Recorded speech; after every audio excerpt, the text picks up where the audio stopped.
I found an immortality pill someone tossed away. It gave me endless life, but not true immortality. A fatal blow could still kill me. To survive in this world, I became a wandering beggar. Year 2 of wandering. I met another beggar kid just like me. He offended the wrong rich guy and got beaten to death. Year 3. I saw an evil cultivator massacre an entire village for power. Just one glance from him nearly knocked me out cold. I ran for 3 days straight before I dared to stop. That's when it hit me. This world is deadly. I need to get stronger fast. Otherwise, even with eternal life, someone could just take it. I pulled up the longevity system. Got it 3 years ago with the pill.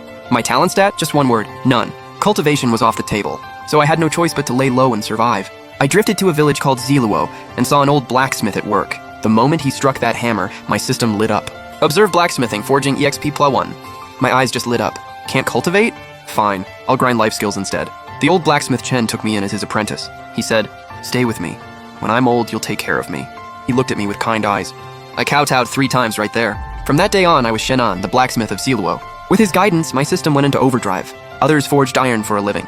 I forged iron for EXP. Touch metal? EXP +1. Stand near the forge? Fire affinity +1. Anything metal related, my EXP bar just exploded. My master spent his whole life reaching high-level blacksmith.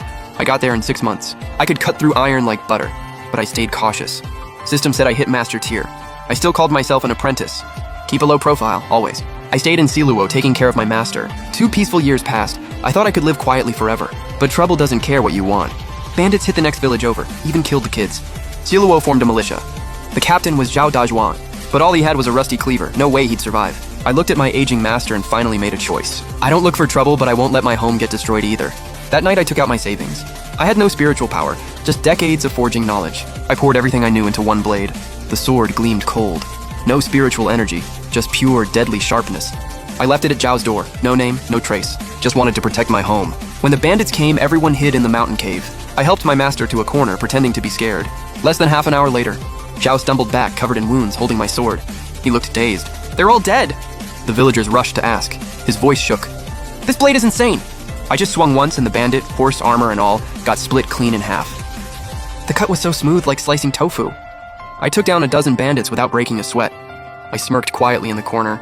They had no idea what a true master blacksmith could do. 30 peaceful years flew by in a blink. For me, just a moment. For mortals, half a lifetime. Master Chen grew old and frail and finally passed away. Meanwhile, I still looked like a teenager.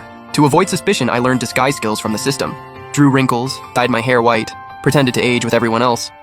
The day I buried my master, I knelt at his grave and kowtowed 3 times. "Master, rest in peace. I kept my promise, took care of you till the end." He was the first person I'd bury, but definitely not the last. After the funeral, I became the new owner of the forge. But people started whispering, "Why doesn't he age?" I knew it was time to leave Zeluo. To hide my immortality, I'd have to change identities every few decades. One stormy night, the legendary blacksmith of Zeluo vanished. 100 miles away in Songju village, a new outsider named Zhou showed up. I went back to blacksmithing. I took in a homeless kid as my apprentice and named him Ling Chen. This kid was different. He had main character energy written all over him. No spiritual roots, but stubborn as hell, just like me back then. In my free time, I compiled all my insights into a manual. 5 years of forging, 3 years of crafting. I gave it to Ling Chen as a textbook. He scratched his head, confused. "Master, this is way too advanced.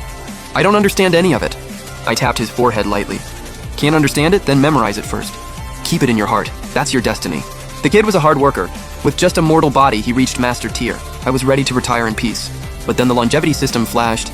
Forging Tao has reached perfection. To ascend to ancient divine artifact, forge a life-bound divine weapon. I glanced at the worn-out folding fan in my hand. Might as well use this. I poured decades of insights into it. Space, causality, everything. No heavenly tribulation, no golden light.